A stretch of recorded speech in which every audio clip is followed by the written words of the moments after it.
Queridos hermanos y hermanas que nos acompañan a través del canal del Instituto Vida para Todos, sean todos muy bienvenidos y también ustedes que nos acompañan durante todas estas transmisiones de los mensajes de la palabra de Dios. Que el Señor los bendiga a ustedes y nosotros hoy estamos un mensaje más de la serie del tema general. Entonces vendrá el fin y siguiendo la secuencia de la palabra profética transmitida, el mensaje domingo a la noche, el mensaje 31, juzgado y condenado injustamente. La lectura bíblica es Mateo 26 del 47 al 75. Yo quiero entonces aprovechar para informar a los hermanos que están en este auditorio de Salvador, en Bahía, que nosotros estamos aprovechando este mensaje, que es el mensaje 2 aquí en Salvador, para que sea el mensaje 31 que se hará transmitido hoy a la noche para toda la tierra. A pedido, nosotros también estamos transmitiendo esta reunión, este mensaje también ya en vivo, y después de esta transmisión nosotros vamos a parar y ahí solo será transmitido a la noche con los idiomas que estarán en él. Entonces, ustedes que están teniendo el privilegio de acompañar de mañana y ustedes también que están aquí en el auditorio, que Dios los bendiga con su palabra, dando continuidad a la palabra profética en el libro de Mateos capítulo 26. Pero antes de nada, yo quiero dar una buena noticia para ustedes. Antes de venir aquí, llegamos un poco atrasado. Tuvimos una buena comunión con los hermanos responsables de la iglesia en Salvador y, y todos ellos reconocen que aquí en Salvador necesita ayuda y nosotros ya agendamos aquí. El hermano Jonis va a estar en Salvador a partir del día 13 de junio, no esta semana, sino que la próxima semana, y pasará una semana con ustedes aquí en Salvador. Él quiere hacer una revolución en la iglesia en Salvador, llamando a muchos para el CEPEP, muchos para tornarse colportores dinámicos y también ayudar a la iglesia a salir a las calles para predicar el Evangelio. También montar la red de cuidado para que todas las personas contactadas puedan también vivir la vida de la iglesia. Y gracias a Dios, hermanos, hoy de mañana todos nosotros responsables de la iglesia en Salvador reconocen que necesitan hacerse más simple para que el Señor pueda bendecir a la iglesia. Nosotros, en verdad, todos nosotros, no es nosotros queremos entrar en la realidad del reino de los cielos. Nosotros necesitamos tener un corazón contrito, un corazón humilde, un espíritu pobre, para que el Señor pueda realmente, a través de esta actitud correcta, bendecirnos aún más. Entonces, yo creo que llegó el tiempo de vida aquí en Salvador y ciertamente será una gran bendición para toda Bahía y también para Sergipe.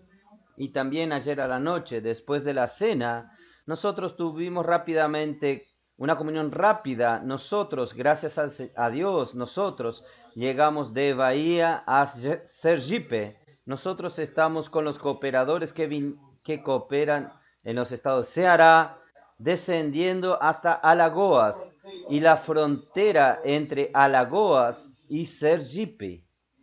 Y yo convoqué a estos hermanos para mostrar que nosotros no tenemos barrera en la frontera.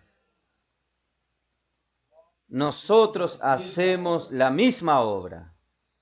Si todos los cooperadores de aquí y de allí respiran el mismo encargo, están practicando la palabra profética, hermanos, No hay diferencia. Entonces, hermanos, nosotros no tenemos más entre nosotros. Esta es mi región, esta es tu región. Nosotros estamos aquí trabajando en la misma obra del Señor. Creo que con esta unidad, con esta integración, el Señor va a bendecir aún más. No tenemos ningún corazón territorial, no tenemos ningún corazón de posesión, como si fuese la tierra es mía, esta es mía, aquello es suyo. No tenemos este sentimiento, estamos aquí solo como siervos y esclavos del Señor para hacer la voluntad del Señor. ¿Es así o no? Yo también le dije a los hermanos que nos reunimos hoy de mañana, los hermanos que me conocen, yo estoy contra la jerarquía. Nuestras reuniones de los liderazgos, yo le digo siempre a los hermanos, a mí no me gusta la reunión de jefes y subordinados. Aquí nadie es empleado, aquí yo quiero trabajar con que todos se sientan dueños del negocio, todos se sientan socios del negocio. ¿Quién es socio del negocio de Dios? Entonces es en este ambiente que nosotros vamos a trabajar. ¿Está bien? Vamos juntos, vamos a respirar el mismo aire, el mismo encargo, llevar esta obra adelante. En verdad está cerca el fin. El Señor quiere volver. El Señor solo no regresó porque la iglesia no fue competente. La iglesia no terminó su edificación. La iglesia aún no consiguió introducir el gobierno celestial aquí en la tierra. Aún hay mucha confusión, muchos conflictos, aún hay mucha disputa por la posición, aún hay mucha envidia, celos, dificultades en la edificación, ¿no es así? Entonces, todos nosotros tenemos dificultad en nuestras relaciones, porque nosotros ya nacimos después que el hombre cayó, y en la caída del hombre nosotros recibimos una naturaleza terrenal, y esta naturaleza terrenal es la naturaleza de la carne y la naturaleza del viejo hombre, y esta naturaleza de la carne con el efecto del pecado no es fácil que se relacione con otros. Entonces, nuestra tendencia en la iglesia, cuando se habla de edificación de la iglesia, es de apartar a los hermanos. Este no se combina conmigo, lo aparto. Aquel no combina conmigo, no hace de mi manera, entonces vamos a quitar a él. Este es el hombre natural, pero gracias al Señor nosotros estamos ganando otra dimensión. Hoy entre nosotros el clima, hermanos, es de armonía, el clima es de unidad, el clima es de que cada uno esté dispuesto a edificarse con otro. No, más allá de nuestras diferencias, y nosotros somos diferentes, pero gracias al Señor, el Señor consigue hacer de los diferentes un solo cuerpo, miembros del mismo cuerpo. Por tanto, si nosotros no llegamos también a concluir la edificación de la iglesia, el Señor va a tener que esperar a otra generación. Y para preparar una generación lleva 40 años. El Señor no quiere esperar más 40 años, y yo tampoco quiero, y creo que usted tampoco quiere. Yo aún tengo esperanza de ser aún arrebatado vivo, junto con ustedes, con la cooperación de ustedes. Entonces vamos a darle al Señor una iglesia edificada. ¿No es así? ¿Cuál padre de familia le gustaría entrar en su casa y no puede descansar porque los hijos pelean todo el tiempo, el clima es de guerra en su casa? Es así en la iglesia. En la iglesia, si nosotros no tenemos este momento de edificación y de paz, el Señor no se siente en casa, no tiene descanso, pero gracias a Dios yo creo que la consolidación de la vida de la iglesia en Filadelfia está muy adelantada. Nosotros estamos llegando ya al momento, un momento muy bueno de cohesión, de armonía. Yo creo en la edificación por medio de la unidad. El Señor habla. Vamos a ver, Juan 17. A mí me gusta leer la Biblia para no decir que es el Señor quien habló y no yo. Aquí dice así. Juan 17, 21. Para que todos sean uno, hermanos, el trabajo de Dios que Dios comisionó para que Cristo haga. Él es el ungido. Él tiene una tarea única, una comisión única, que es engendrar la iglesia, edificar la iglesia. Y edificar la iglesia tiene que llegar al resultado final. El resultado final es este: para que todos sean uno. Para que todos sean uno. ¿Y cómo? Como tú, oh Padre, en mí y yo en ti, que también ellos sean uno en nosotros. Ellos, la iglesia, en nosotros, para que el mundo crea que tú me enviaste. La gloria que me diste yo les he dado, para que sean uno, así como nosotros somos uno. Los hermanos entendieron que el producto final de la edificación de la iglesia es la unidad. Vamos a dar esto al Señor. Ahí el versículo 23. Yo en ellos y tú en mí, para que sean perfectos en unidad. Entonces, hermanos, este es el trabajo que Dios está haciendo entre nosotros, edificándonos. Somos diferentes, pero nosotros necesitamos uno de los otros, así como yo mostré en aquella ilustración como un ingeniero civil que yo soy, del cemento armado, del hormigón armado. Nosotros puede ser uno una piedra, otro puede ser arena, otro puede ser el hierro, las varillas de hierro. Nosotros necesitamos del cemento, la arena, y nosotros tenemos que ser mezclados juntos. Necesitamos cooperar juntos y ser colocados dentro del molde de la iglesia. Hay un molde y somos colocados dentro. Y cuando comienza la reacción química del cemento mezclado con el agua, hermanos, nosotros comenzamos a quedar aglutinados. Solo que ahí viene el calor tremendo. Hermanos, en ese momento del calor es que queremos huir de la vida de la iglesia. No aguanto el calor de este hermano. Oh, Señor Jesús. Pero ahí, hermanos, no hay más manera. No hay manera de huir. Ya estamos dentro del molde. Ahí aguanta 7 días más. Con 7 días de cura, los técnicos llaman este proceso de reacción química de calor. Este calor de la reacción química necesita entonces, es enfriado con agua. Este proceso se llama la cura del concreto recientemente colocado. Necesitamos agua para refrigerarnos. Está muy caliente, Señor. Hay mucho calor, Señor. Yo no aguanto a este hermano. No aguanto a aquella hermana. Pero, hermanos, el Señor me refrigera con el agua. El agua del Espíritu. Ahí yo aguanto 7 días, que es un periodo completo. Cuando terminan los 7 días, yo ya estoy con más de 60% de la resistencia final. Ahí cuando llega 28 días, ya estoy con 85% o 90% de resistencia final. Esto quiere decir, yo como piedra, yo no valía mucho. Yo como arena, no sirvo para muchas cosas. Yo como un hierro suelto, no sirvo para muchas cosas. Pero ahora juntos, yo junto con usted, nosotros somos edificados en una columna firme. Y nosotros juntos edificados aguantamos toneladas de carga. ¿No es así? Ahí las puertas del Hades no prevalecerán contra la iglesia edificada. Hermanos, es esto que el Señor está esperando de nosotros. Vamos a acelerar los pasos.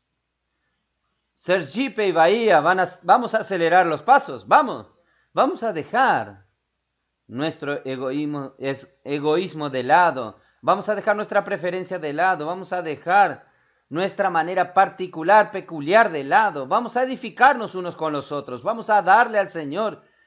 Lo más importante es darle al Señor una iglesia edificada donde haya unidad real, armonía real. Esta unidad no es la unidad de comer pizza juntos, no. Esta unidad es la unidad del Padre con el Hijo y el Hijo con el Padre. Amén. Mi trabajo en esta conferencia dando esta palabra es para esto, para este fin. Yo no tengo otra ambición. Yo no necesito conquistar un lugar de destaque como un predicador elocuente. No estoy preocupado con esto. Yo estoy preocupado, hermanos, de ser útil en la mano del Señor, hablar fielmente la palabra profética, que el Señor tenga una iglesia edificada donde la unidad impera, la armonía impera y donde haya paz, donde haya shalom.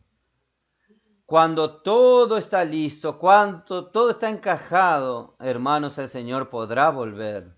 Y yo creo, hermanos, no será mucho tiempo, no pasará mucho tiempo. El Señor volverá enseguida. El Señor vuelve enseguida. Este, por lo menos, es mi sentimiento. Entonces, el Señor, después de haber trabajado en la tierra, Mateos 1 al 15, repito nuevamente, Él vino aquí en la tierra, no vino para ir a un resort, para ir a un hotel tomando jugo, siendo servido, no, Él vino aquí para trabajar. Él vino como Rey del reino de los cielos, en medio de las naciones. Yo leí en Lauro de Freitas, pero vamos a leer de nuevo, Salmos 2. ¿Cuál es el ambiente, hermanos, de las naciones cuando Jesús vino aquí en la tierra? Salmos 2.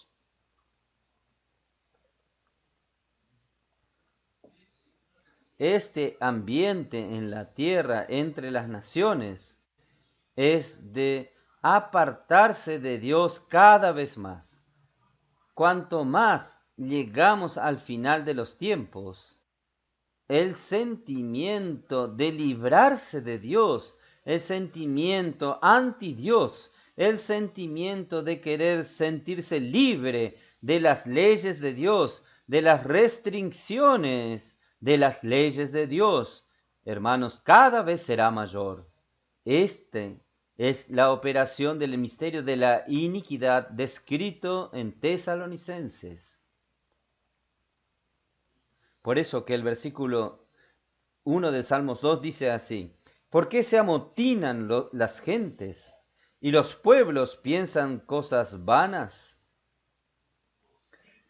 Se levantan los reyes de la tierra y los príncipes consultarán unidos contra Jehová y contra su ungido, diciendo: rompamos sus ligaduras y echemos de nosotros sus cuerdas.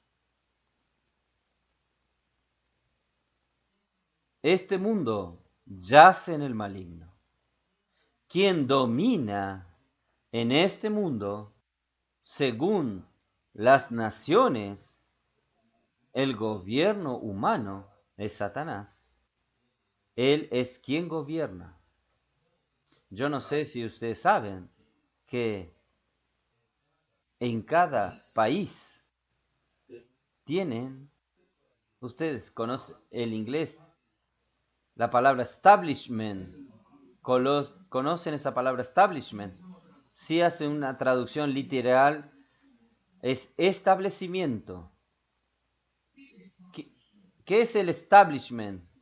Existe en cada nación o mundialmente hablando, existe un establishment. Este establishment es quien establece el orden de las cosas. No es usted.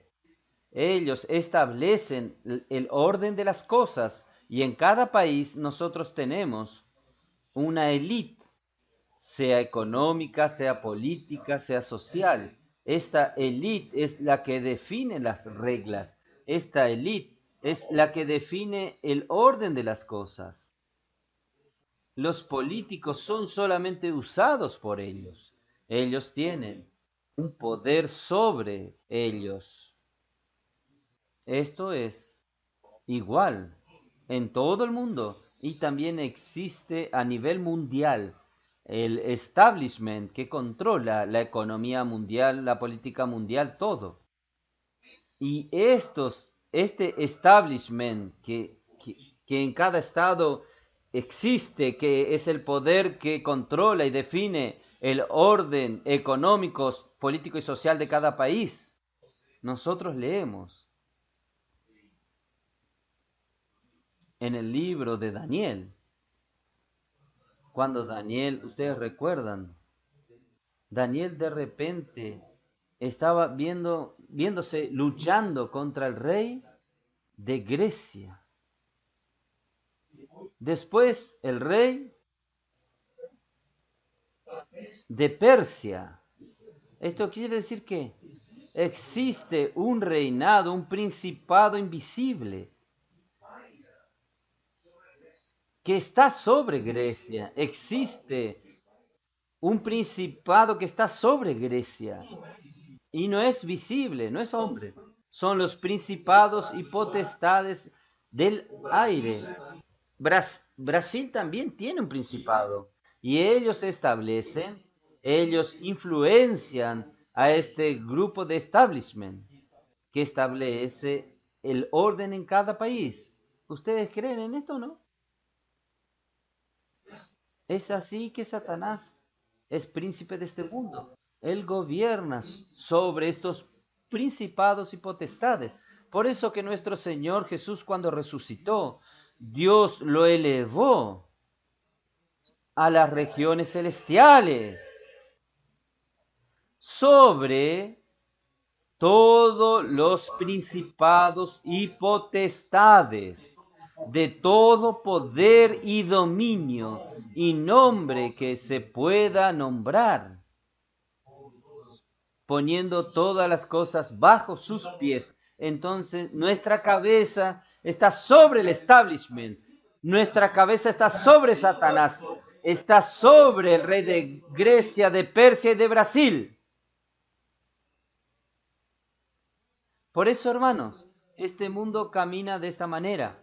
Cuanto más va hacia el fin, va siendo expuesto su verdadero designio. ¿Cuál es su verdadero designio cuando llega al fin? Es de que el hombre fue creado por Dios. Satanás quiere hacer que el hombre se liberte totalmente de las conexiones con Dios, de los lazos con Dios, de las cosas que lo unen con Dios. Porque hoy lo que molesta a Satanás, que él haga lo que quiera, el misterio de la iniquidad, aún es la influencia de nuestra sociedad, principalmente la sociedad occidental, la influencia de las leyes judías. Muchos países, el derecho de muchos países se basa en las leyes judías y en las leyes cristianas. Y esto, de cierta manera, tiene ataduras morales y éticas y que Satanás quiere que las naciones se liberten de estas ataduras para hacer lo que él quiere. Nosotros aún estamos limitados moralmente, éticamente por lo que enseña la Biblia. Entonces vamos a libertarnos. Las naciones no tienen que tener ninguna unión con la palabra de Dios, ninguna unión con Dios. Vamos a sacudir de nosotros todas las ataduras, vamos a romper de nosotros todas las ataduras. No queremos más ninguna unión con Dios creador, queremos estar libres, queremos hacer lo que queremos.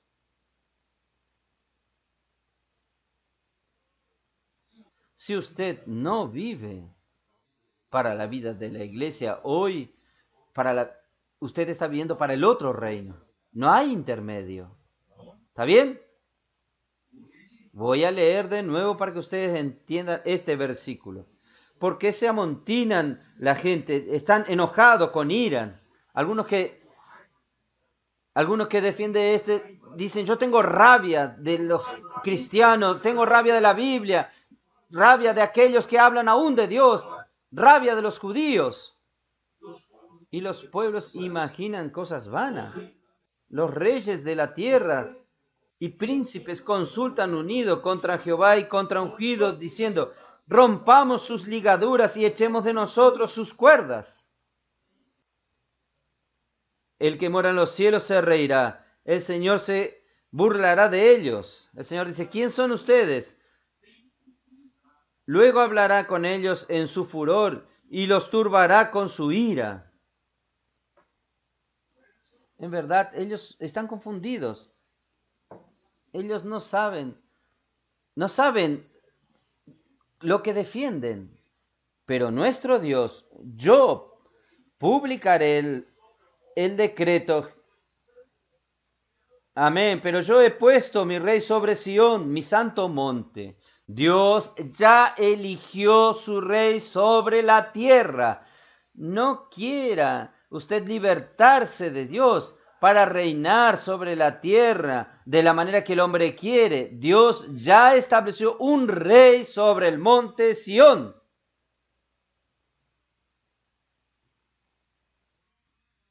Yo publicaré el decreto. Jehová me ha dicho, mi hijo eres tú, yo te engendré hoy. Dios escogió un hombre. El Hijo de Dios se tornó un hombre, Jesús.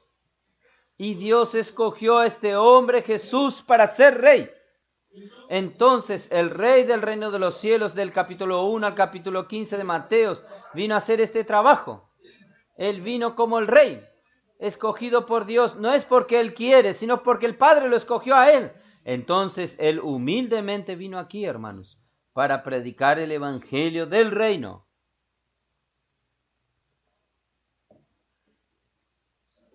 Es por eso que llega aquí, cuando él murió y resucitó. Dios el Padre lo resucitó y engendró un hijo a partir de su humanidad.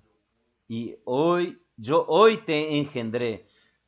Usted, Jesús, hoy es mi hijo. En la eternidad pasada, él era el hijo unigénito del Padre como Dios, pero ahora como hombre, él fue engendrado hijo primogénito de Dios.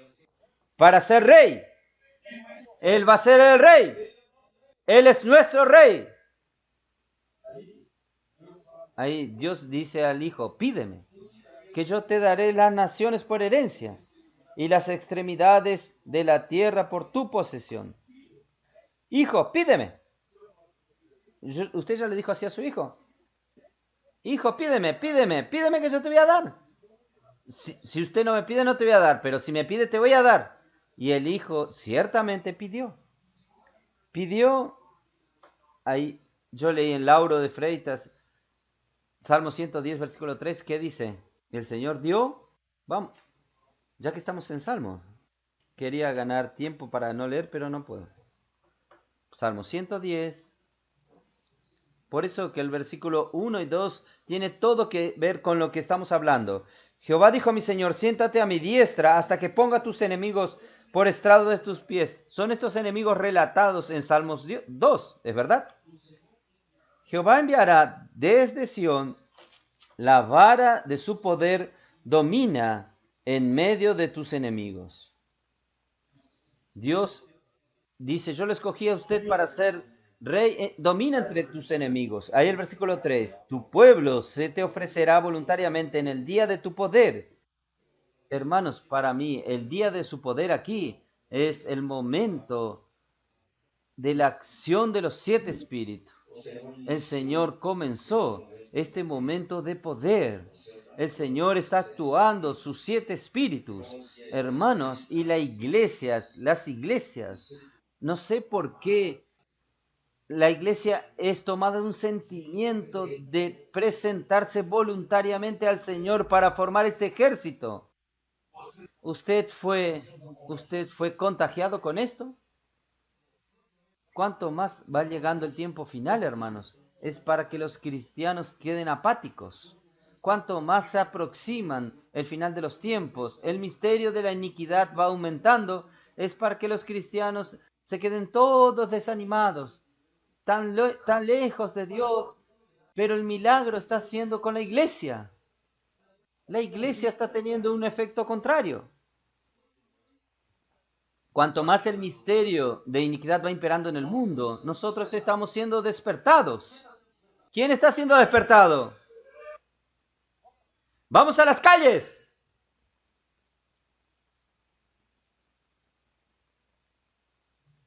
Señor Jesús. Principalmente aquí en Bahía. Señor. Yo ando por las calles de aquí. Veo aquellas estatuas de los falsos dioses. Da una repulsión dentro mío. Vamos a expulsar el dominio de las tinieblas de este estado. Por eso que él intentó atrasar la iglesia aquí. No va a atrasar más. Nosotros vamos a avanzar.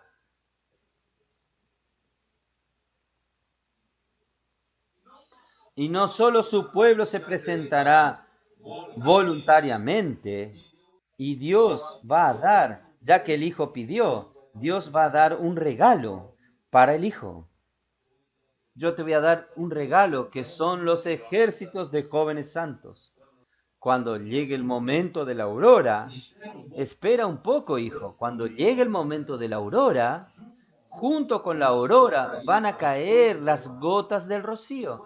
Y cuando las gotas del rocío comiencen a caer, porque llegó el momento de la aurora y llegó el momento de la aurora, cuando hablamos el mensaje en 2020, ¿quién acompañó estas palabras? 2020 nosotros hablamos que la aurora había llegado. Entonces las gotas del rocío comenzaron a descender, que son nuestros jóvenes, adolescentes y niños. Comenzaron a surgir de la nada. Cuando la Biblia habla de gotas del rocío, habla de las bendiciones celestiales, porque el rocío no se fabrica, porque el hombre no consigue fabricar el rocío. Es bendición que Dios manda. Gracias a Dios, nuestros jóvenes son diferentes. Están aquí con un matrimonio que recordé, que sus hijos dijeron que quieren servir al Señor haciendo el colportaje. Los padres dijeron, pero quédese aquí y puede servir de la misma manera. El hijo le dijo, porque yo estoy en casa, cómodo, duermo, estudio. Yo voy a vivir una vida de Bobby. Ellos tienen un perro que es Bobby. Yo no quiero ser Bobby. Yo quiero ser útil en la mano del Señor. Yo quiero ser un colportor. Yo quiero ser un guerrero. ¿Quién quiere ser Bobby? Levante la mano. Opa, opa. Bobby no.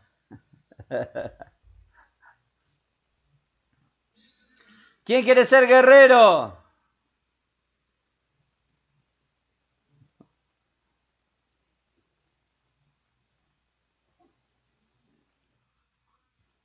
Día lunes, usted vuelve a su casa, come y duerme. Martes, usted come y duerme. Viernes come y duerme. Sábado también y domingo va a la reunión para decir que usted está vivo. Usted lleva una vida de Bobby. ¿Así o no? Vamos a servir al Señor. Vamos a predicar el Evangelio. Ser un colportor. Tener un espíritu de colportor. Usted no necesita ser un colportor para tener espíritu de colportor. Cuando usted va a las calles a comer algo, ¿usted no puede orar por las personas?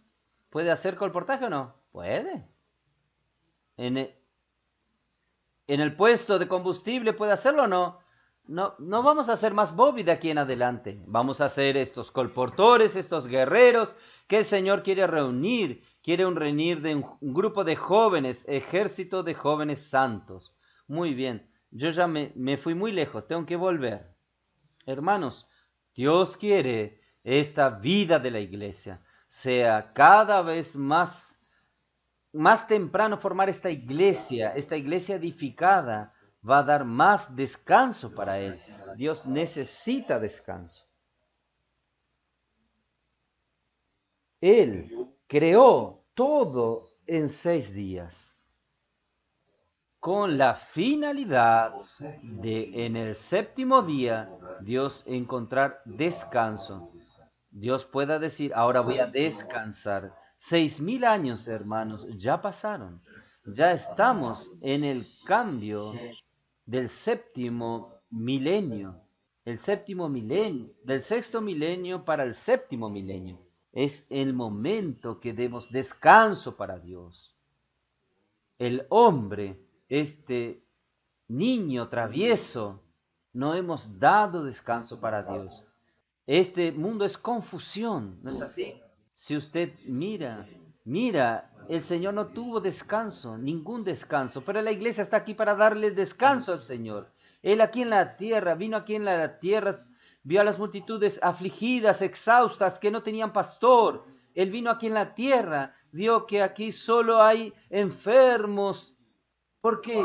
Porque bajo este gobierno satánico, hermanos, Él está castigando al hombre. El hombre vive bajo una presión y opresión, vive bajo corrupción y angustia, cansancio, ¿es así o no?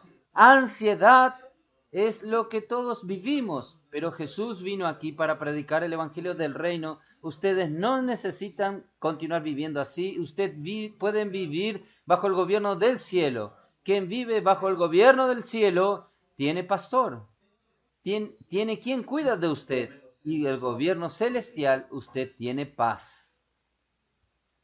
Usted tiene el encabezar, hermanos. Es este evangelio el que predicamos. Entonces el Señor, cuando llega al Mateo 16, Él dice, ahora voy a abrir lo que siento. Voy a decir que yo soy el Cristo, el Hijo del Dios vivo. Yo vine para una misión específica. Mi misión, mi comisión es engendrar la iglesia y edificar la iglesia. Hermanos, las puertas del Hades no prevalecerán contra la iglesia edificada. Ahí el reino llega. Hermanos, es esto que nosotros estamos haciendo aquí.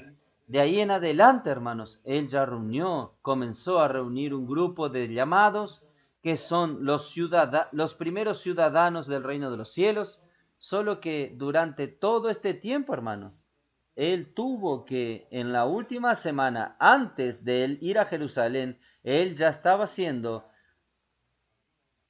había una patrulla ideológica, religiosa por parte de los líderes judíos patrullando, controlando a Jesús.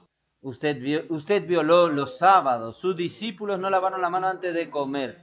Alguien estaba patrullando todo el tiempo. En realidad querían eliminar a Jesús porque estos líderes judíos eran el establishment del pueblo judío en aquella época y estaban con el poder en sus manos y no querían perder ese poder, agarrados al poder. Por eso digo, hermanos, infelizmente la iglesia a partir del segundo siglo, en la iglesia comenzó la disputa por el poder. Hermanos, esto está en el hombre. Nosotros queremos poder, nosotros queremos que nos destaquen, queremos privilegios. Y el Señor quiere terminar con esto.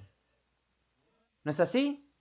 Entonces, este judío, con miedo de perder sus privilegios, su lugar, su posición de respeto, de honra, ellos dictan reglas, ellos hacen las leyes. Ellos querían eliminar a Jesús. ¿Qué hizo Jesús de errado? Aún con relación a la religión judía, Él no hizo nada errado. Él vino aquí para predicar el evangelio a los pobres. Él vino para cumplir las profecías. No hizo nada de errado, Osmar, pero los judíos conspiraron para matarlo. Le persiguieron. ¿No es así? Con miedo de perder su lugar. Señor Jesús. Pero gracias a Dios, Dios dio un refrigerio para Jesús antes de morir. 2 días antes de morir, Él encontró en Betania. Él fue invitado a un banquete. Ayer a la noche fuimos invitados a un banquete. Quien lo invitó fue Simón el leproso. ¿Usted ya se imaginó? ¿A usted no le gustaría ser llamado por algo vergonzoso que usted fue en el pasado? Pero en la vida de la iglesia, Él hace cuestión de recordar quién usted era. Yo hago bromas con los hermanos. Ese que andaba borracho en las calles es José el borracho. ¿A usted le gustaría que lo llamen así? Pero el Señor lo llamó de Simón el leproso. Para recordar, hermanos, que nosotros aquí en la vida de la iglesia no tenemos con qué vanagloriarnos. No es para vivir la vida de la iglesia con arrogancia. ¿Sabe quién yo soy? Yo soy esto, yo soy aquello. Hermano, yo no soy nada. Yo era el leproso. Yo era un pecador. Yo era un rebelde contra Dios. Y Dios me curó. Dios me curó de toda la rebeldía. Por la misericordia, yo estoy aquí junto con ustedes. Yo soy Simón el leproso. Un pecador que gracia halló, un pecador que gracia halló. Esta es mi historia, a Dios sea la gloria. Soy solo un pecador que gracia halló. Soy un pecador que gracia ganó. Y está allí el segundo elemento, Lázaro. Lázaro no tenía buena fama también. Él quedó enfermo y se murió. Y 4 días muerto estuvo, oliendo mal, dando mal olor. Y Dios fue allí y lo resucitó. Lázaro, sal de la tumba. Y él salió. Nosotros estábamos muertos en nuestros delitos y pecados. Cuando estábamos en el viejo hombre, hermanos, estábamos muertos. Y lo que nosotros practicábamos era feo. Lo que nosotros practicábamos olía mal, mal temperamento, ira, indignación, gritos. ¿Quién continúa gritándole a la esposa? Ay, ay, ay. Tiene que parar de gritar, ¿eh? Señor Jesús. Hermanos, es maravilloso. Hoy el Señor nos dio otro estatus a través de su muerte y resurrección. Nosotros nos tornamos el nuevo hombre. Este nuevo hombre no está más condenado a vivir de la otra manera. Yo puedo vivir en el Espíritu, producir frutos del Espíritu, que comienzan con amor, bondad, longanimidad, mansedumbre, dominio propio. Hermanos, ¡qué privilegio! Yo no hice nada, Dios me resucitó juntamente con Cristo. Por eso, hermanos, yo sirvo en la iglesia como Marta. Yo no estoy hablando a los hermanos, ¿cuántos años yo serví en la iglesia? No necesita hablar esto, hermanos, porque usted sirve. Dios te da el privilegio de servir al Señor. Hay personas que tienen problemas con la iglesia y dicen, yo enterré mi vida, 20 años en la vida de la iglesia. Ah, entonces usted no sirvió al Señor, enterró su vida aquí. Tenemos que tener un corazón de gratitud. ¿Dónde está nuestro corazón de gratitud? Nosotros servimos al Señor sin pedir nada a cambio, ni queremos reconocimiento de los hermanos.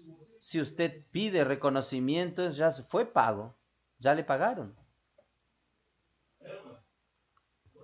¿Es así o no? Vamos a servir sin buscar gloria humana, sin buscar reconocimientos ni elogios. Nosotros somos solamente un esclavo, un siervo del Señor. Usted recuerda de aquel siervo hablado en los evangelios que trabajó todo el día en el campo, que su Señor mandó a trabajar y volvió a su casa y aún tenía que poner la mesa y servir a su Señor. Y ya se cansó todo el día en el campo, volviendo a su casa, aún tiene que servir a su Señor. Solo después que su Señor coma y Él servía a todos, es que Él va a decir así, yo soy solamente un siervo inútil. Hice lo que tenía que ser hecho. Hermanos, esta es nuestra actitud. Y al final nosotros tenemos a María en la vida de la iglesia, que por causa de esta gratitud, hermanos, se derrama de amor por el Señor. El Señor, para Judas Iscariotes, oh, este perfume vale 300 denarios, un salario de un año, un sueldo de un año. ¿Cuánto usted gana? Multiplica por 12. A veces tienen el aguinaldo. Multiplique por 13. ¿Usted compraría un frasco de perfume por ese valor y quebrar a los pies de Jesús? Oh, Señor Jesús. Oh, ¿usted se imaginó ese valor? ¿Cuánto gana por mes? No necesita hablar. Multiplique por 13. Compre un frasco con ese valor y quiébralo delante del Señor. ¿Ya se imaginó? Es mucho, ¿no? Es mucho.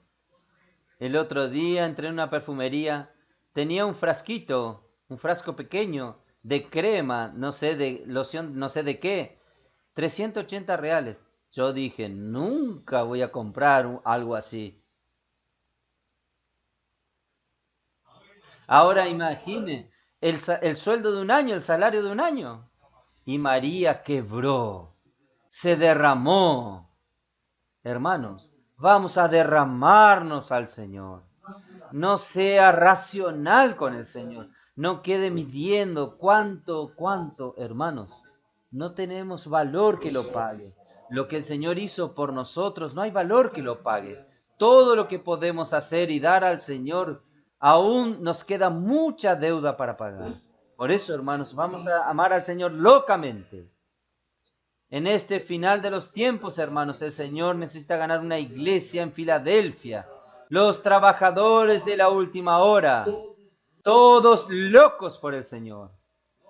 Nosotros no trabajamos por dinero, nosotros no trabajamos por fama, nosotros no trabajamos por reconocimiento, nosotros trabajamos por amor. Por amor al Señor y por amor a las personas que el Señor ama.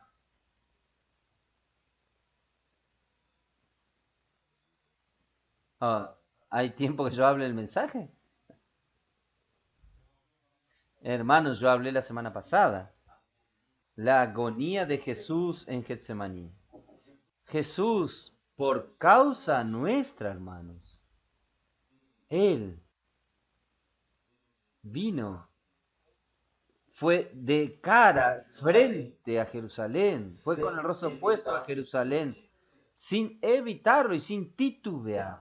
Él fue firme en dirección a su muerte.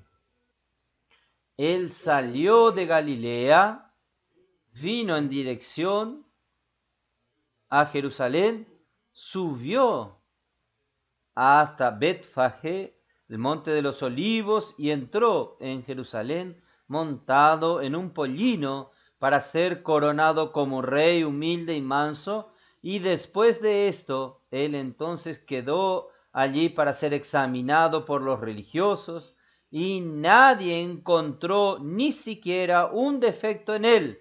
Él es el verdadero Cordero Pascual, sin defecto, sin mancha, sin nada. Allí, 2 días antes de ser sacrificado como el Cordero Pascual, alguien lo invitó para este banquete. La casa de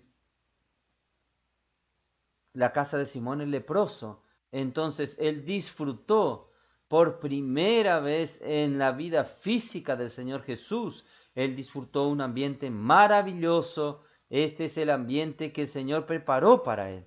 Vamos a darle a él aquí, en la tierra aún. En cuanto nosotros vivimos esta generación, vamos a darle al Señor esta paz, esta alegría. Vamos a darle al Señor. Ahí entonces, él comió la última Pascua. Pascua, de ahí en adelante, hermanos, no tiene más validez, porque él comió la última Pascua y él introdujo la realidad de la Pascua. Él estableció la cena del Señor. Nosotros terminamos de partir el pan. Esta es la realidad de la Pascua, que la última Pascua ya terminó. Ahora, de aquí en adelante, la iglesia celebra la mesa del Señor, la cena del Señor, que es la Pascua, porque el Cordero Pascual fue inmolado. Entonces llegó el día, el primer día de los panes, de la fiesta de los panes ácimos. Es el día en que, es el día en que el Cordero sería inmolado. Y cuando el Cordero fue inmolado, comienza 7 días de fiesta, la fiesta de los panes ácimos. ¿Esto qué quiere decir? Quiere decir que cuando el Cordero fuera inmolado, comienza un periodo completo en que la iglesia que Él engendró con su muerte y resurrección, iniciaría la vida de la iglesia, un periodo completo de la vida de la iglesia en fiesta. Entonces, hermanos, la vida de la iglesia es una vida de fiesta. Y la fiesta aquí, hermanos, no es con levadura. Nosotros vivíamos antes cuando éramos leprosos. Nosotros vivíamos con la levadura de la maldad y la malicia. Nosotros vivíamos en aquel ambiente, pero ahora no. Ahora nosotros festejamos una fiesta. Hola, nosotros vivimos una vida de fiesta, de panes sin levadura, panes ácimos, con los ácimos de sinceridad y de verdad. Nuestra vida es una fiesta, pero esta fiesta es instituida, es proporcionada por la muerte de Cristo. Entonces Cristo murió.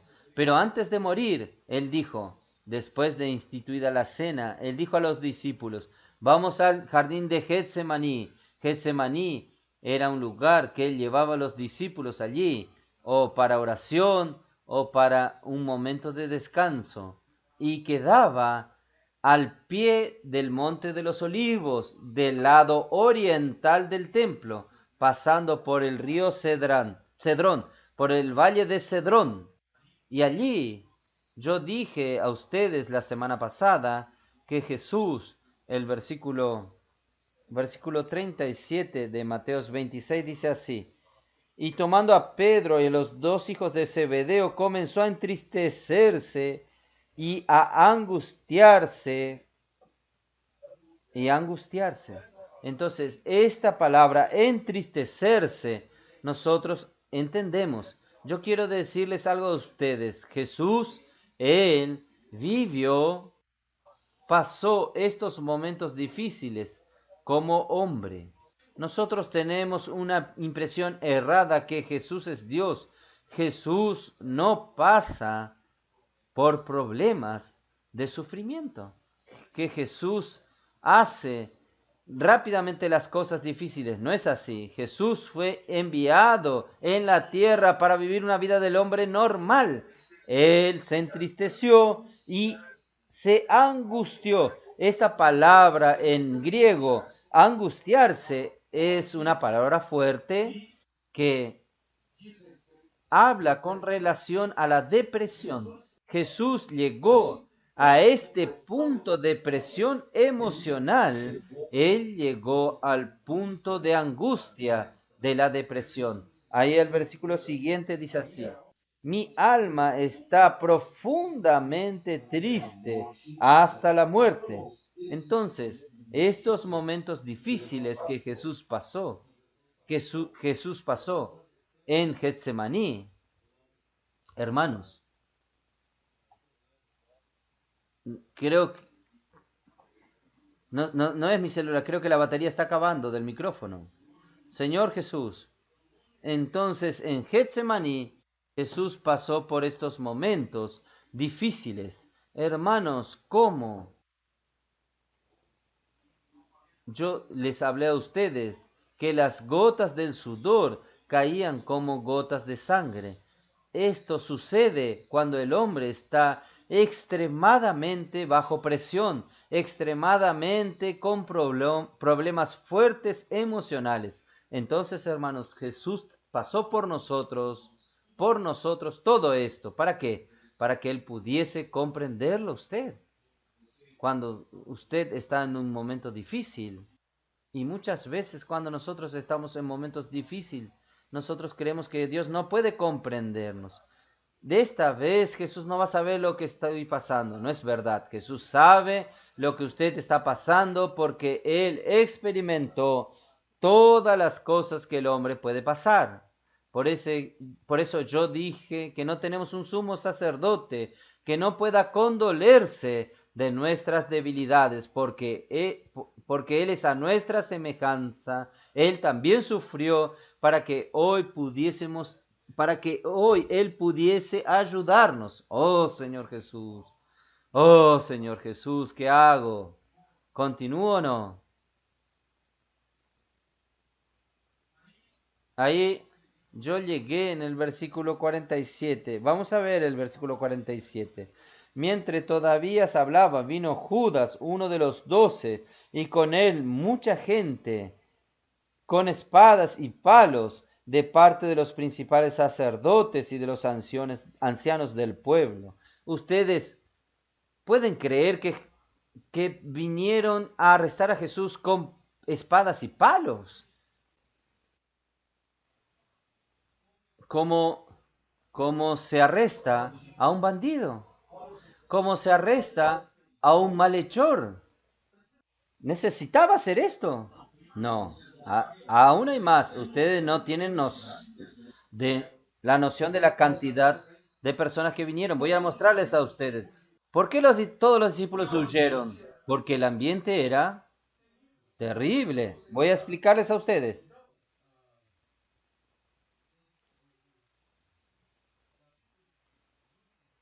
Capítulo 26, 3 y 4, nosotros habíamos leído que los principales sacerdotes y los ancianos del pueblo se habían reunido en el palacio del sumo sacerdote y deliberaron prender a Jesús, arrestar a Jesús a traición y matarlo. Esto ya estaba determinado, ya estaba decidido. Ellos iban a arrestar a Jesús con traición y matarle, con engaño y matarle. ¿Por qué? Porque ellos no tenían argumento para arrestar a Jesús si no fuera con engaño. Y el pueblo no iba a concordar con ellos. Entonces dijeron, no durante la fiesta para que no haya alboroto en el pueblo. Por eso fueron a arrestar a Jesús de noche en el jardín de Getsemaní, para que nadie sepa lo que sucedía. Ahí, hermanos, yo voy a decirles a ustedes, miren, Juan 11 ya había leído que los líderes judíos se sentían amenazados en perder la credibilidad delante del pueblo y delante de los romanos. Está en el versículo 47 y 48 de Juan 11, para que ellos no pierdan su lugar, su posición, porque los romanos iban a apastarlos y colocar a otros líderes. Entonces ellos estaban con miedo. Entonces uno de los 12, llamado Judas Iscariote, es interesante que Mateo registra uno de los 12 y Mateo se llama uno de los 12. Esto quiere decir ¿qué cosa? Para Mateo es doloroso ver uno de los 12 que traicionaba a Jesús. Alguien que anduvo con Jesús, alguien que fue cómplice de Jesús, alguien que conocía el corazón de Jesús, oyó todas sus enseñanzas, su proceder, su corazón puro, como era profeta de Dios, y traicionar a Jesús, eso no pasaba por la cabeza de Mateos. Es horrible. Entonces Mateos insiste en escribir a Judas como uno de los 12 por causa de esto. Él vio los milagros que Jesús hacía. Y aún más, en Juan 12, versículo 6, nos muestra que Dios entregó para que Judas cuide la bolsa donde se colocaba el dinero, las ofrendas, y Judas quitaba para sí. El Señor dio la bolsa. Dios dio la bolsa de las ofrendas para un ladrón, como entregar una cuna para Herodes. quedó claro en el versículo 47 que los que mandaban eran los principales sacerdotes, no eran sacerdotes y ancianos del pueblo. Y los escribas, esto está en Marcos 14:43, principales sacerdotes, ancianos del pueblo y los escribas. Y en el registro de Lucas, vale la pena que leamos Lucas, porque en la lectura de Mateos 26 dan la impresión que los principales sacerdotes no vinieron, solo mandaron a sus siervos, los empleados del Sanedrín. No, ellos fueron. Lucas 22, 52, perdón. Y Jesús dijo a los principales sacerdotes, quiere decir, Jesús se dirigió, quiere decir que ellos estaban presentes allí. Y los jefes y de la guardia del templo y los ancianos que habían venido contra él, y dijo, como contra un ladrón habéis salido con espadas y palos, habiendo estado con vosotros cada día en el templo, no extendiste las manos contra mí, mas esta es vuestra hora y la potestad de las tinieblas. Esto es muy fuerte. Entonces ellos vinieron a arrestar a Jesús con espadas y palos. Y Jesús fue entregado también para Pilatos. Vamos a ver Juan 18, versículo 30. Cuando ellos entregaron a Jesús a Pilato, y ellos dijeron con todas las letras que Jesús era un malhechor. Capítulo 18 de Juan, versículo 30. 29 dice así: Entonces salió Pilatos a ellos y les dijo, ¿qué acusación traéis contra este hombre? Respondieron y le dijeron, si éste no fuera malhechor, no te lo habríamos entregado. Entonces Jesús fue entregado como un malhechor, quiere decir como un bandido. Por tu causa o por mi causa, Jesús fue entregado como bandido, como malhechor. Señor Jesús. Y en el registro de Lucas 22, versículo 21-22, Lucas 22, Señor Jesús. ¿Es eso, no? ¿Es ese versículo?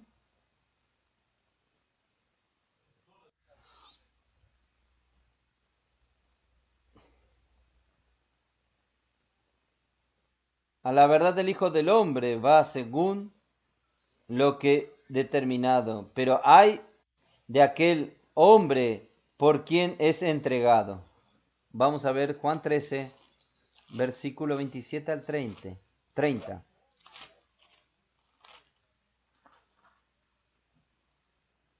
Y después del bocado Satanás entró en él. Entonces Jesús le dijo, lo que has de hacer, hazlo más pronto. Pero ninguno de los que estaban en la mesa entendió por qué le dijo esto. Porque algunos pensaban, puesto que Judas tenía la bolsa, que Jesús le decía, compra lo que necesitamos para la fiesta, o que diese algo a los pobres. Entonces Judas vino y besó a Jesús, y el beso en verdad era la señal de la traición. El beso era, arresta a este es el malhechor. ¿Puede creer que Judas hizo algo así? Entonces, hermanos, ahora voy a leer una nota para que ustedes entiendan de la King James actualizada, que dice lo siguiente: Judas organiza su emboscada contra Jesús, acompañado de los más importantes sacerdotes, maestros de la ley y líderes religiosos del pueblo.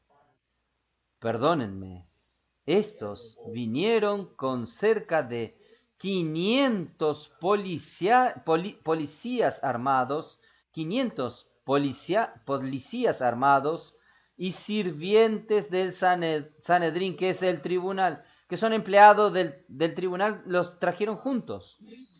Estos policías eran destinados a mantener el orden público, eran policías. Y aparte de estos, ellos, los principales sacerdotes, llamaron la ayuda de los romanos, porque hasta aquí eran los judíos, y los romanos mandaron a los soldados. Entonces, voy a leer, esto está en la nota. Soldados especiales de la corte romana vinieron de la fortaleza de Antonia. La fortaleza de Antonia es la residencia oficial de Pilatos, porque Pilatos, él tenía su residencia oficial en Cesarea, pero cuando él venía a Jerusalén, él quedaba en la fortaleza de Antonia. Entonces la fortaleza de Antonia era su residencia oficial cuando estaba en Jerusalén. Entonces allí quedaba todos los soldados. Entonces, equipados con armas y linternas, a pesar de la fuerte luna llena de la época, porque conocían y temían los poderes sobrenaturales de Jesús. Ellos oyeron hablar que Jesús hacía milagros, entonces estaban con miedo. Por eso vinieron con un grupo grande, aunque nunca los haya usado a su propio beneficio. Esto está en la nota de King James actualizada. Entonces voy a leer otra nota para que ustedes entiendan el tamaño de la cantidad de los soldados. En la versión King James actualizada dice así. Yo voy a leer Juan 18, versículo 3, en la versión King James actualizada. Entonces Judas, guiado un destacamento de soldados romanos y algunos guardas enviados por los jefes del sacerdote, solo los guardianes ya eran 500. Ahí trajo a los soldados. Llegó a este lugar con linternas, antorchas y armas. Juan 18:3. Entonces aquí la nota explica, un destacamento o un pelotón estaba compuesto en general por 760 hombres de la infantería y 260 de la caballería para justificar la presencia de un oficial comandante. Si hay un comandante, tiene que tener toda esa fuerza, que son 760 hombres de infantería, 260 de caballería. Y el oficial comandante estaba allí también. Los judíos esperaban resistencia armada, por eso pidieron ayuda a los romanos. Hermanos, eran 500 policías de parte de los sacerdotes y casi 1000 soldados. Hermanos, estaban con mucho miedo de Jesús, ¿Ustedes consiguen imaginar el ambiente en Getsemaní? Por eso que los discípulos se escaparon. ¿Vio, Amir?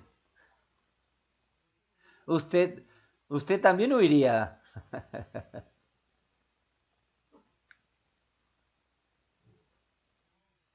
Hermanos, así el destacamento. Juan 18:12 en King James actualizada. Así el destacamento de soldados con el comandante. El comandante está presente. Cuando el comandante está presente tiene que tener estos casi 1000 soldados. Y los guardianes de los judíos lo encarcelaron y lo ataron. Necesitaban atarlo, hermanos. Es importante conocer la cantidad de policías movilizados para arrestar a Jesús. Y este aparato militar asustó a los discípulos. Miren el versículo 56 de Mateos 26. Mateos 26, versículo 56. Mas todo esto sucede para que se cumplan las escrituras de los profetas. Entonces, todos los discípulos, dejándole, huyeron. Todos huyeron. Vieron a toda aquella fuerza de la policía, vieron aquella fuerza militar. ¿Quién nos impresionaría, hermanos? Hermanos, 1.500 personas allí, todos armados. No va a intentar, no va a intentarlo. Entonces, uno de los discípulos, que es Pedro, sacó la espada y cortó la oreja del siervo del sumo sacerdote, y Jesús le dice que envaine la espada. Todos los que a espada hacen, a espada morirán. Jesús dijo así, versículos 52-53. Si yo quisiésemos salvar, yo no podría rogar al Padre que mandaría 12 legiones de ángeles para defenderme. Yo no podría hacer eso. ¿Sabe cuánto es una legión? En la época, si usted lee Strong's, que explica, en la época de Augusto, emperador Augusto, una legión estaba compuesta de 6.826 soldados. Entonces serían cerca de 80.000 ángeles. Si Jesús mandase al Padre, que el Padre mandase 12 legiones de ángeles, son 80.000 ángeles. Un ángel terminaría con todos ellos. Pero si Jesús quisiese defenderse, y nosotros permaneceremos en la muerte, permaneceríamos en el pecado, gracias al Señor. Esto está en el versículo 54. Mateos 26:54. Pero entonces se cumplirán las escrituras de que es necesario que así se haga. Hermanos, el Señor no oró en el jardín de Getsemaní al Padre: Padre, si es posible, pasa de mí este cáliz, pero sea hecha tu voluntad y no la mía. Hermanos, Jesús, lo que más hacía a Jesús sufrir, Jesús angustiarse, Jesús pasar por todo aquello que pasó por depresión, hermanos, son tres cosas, no necesariamente el sufrimiento físico y emocional. Son tres cosas que yo quiero recordarles a ustedes. Primero, Jesús estaba sufriendo, hermanos, porque Él estaba para beber el cáliz de la ira de Dios. Jesús nunca hizo nada para que Dios se enoje contra Él. Jesús nunca tuvo ninguna desarmonía con el Padre. En este momento en adelante, Él iba a beber todo el cáliz de la ira de Dios. En verdad, la ira de Dios contra los pecadores. La ira de Dios contra usted y contra mí. Iría a dirigirse. Toda la ira se dirigiría a Jesús. Entonces, este era su sufrimiento. ¿Sabían eso? Él nunca desagradó al Padre. En segundo lugar, hermanos, después de 3 horas, después de las 3 primeras horas de la crucifixión de Jesús, de repente el Padre lo abandonó. Él entonces clama: Dios mío, ¿por qué me has desamparado? ¿Por qué? Porque en Él estaba concentrado todo el pecado nuestro, en Él. Dios lo hizo pecado por nosotros. Entonces Dios abandonó a Jesús por primera vez en la vida de Jesús. Este era el sufrimiento de Jesús. Y el tercer motivo por el cual Jesús estaba angustiándose es que Él lloraba para que no fuese dejado en la muerte. Esto está en Hebreos. No fuese dejado en la muerte. Está terminando la batería, creo. Entonces, hermanos, gracias a Dios, Dios podría no haber aprobado toda la obra de Jesús como hombre. Si Él no aprobase la obra de Jesús como hombre, Dios lo dejaría en la muerte. Pero, gracias a Dios, Él fue el varón aprobado por Dios. Dios lo resucitó de entre los muertos. Hermanos, ¿esto no es maravilloso? Entonces, los sufrimientos de Jesús son para hoy, para su iglesia, para que su iglesia pueda experimentar la muerte y resurrección y vivir en la resurrección. Oh Señor Jesús, ¿qué hora es? Creo que voy a detenerme aquí. Yo no terminé aquí, pero yo creo que ustedes entendieron lo que el encargo mío, mi encargo, para mostrar todo esto pasó Jesús por causa nuestra. Entonces, hermanos, más de que lo que debemos dar nuestro corazón de gratitud al Señor. Señor, yo no merezco estar aquí.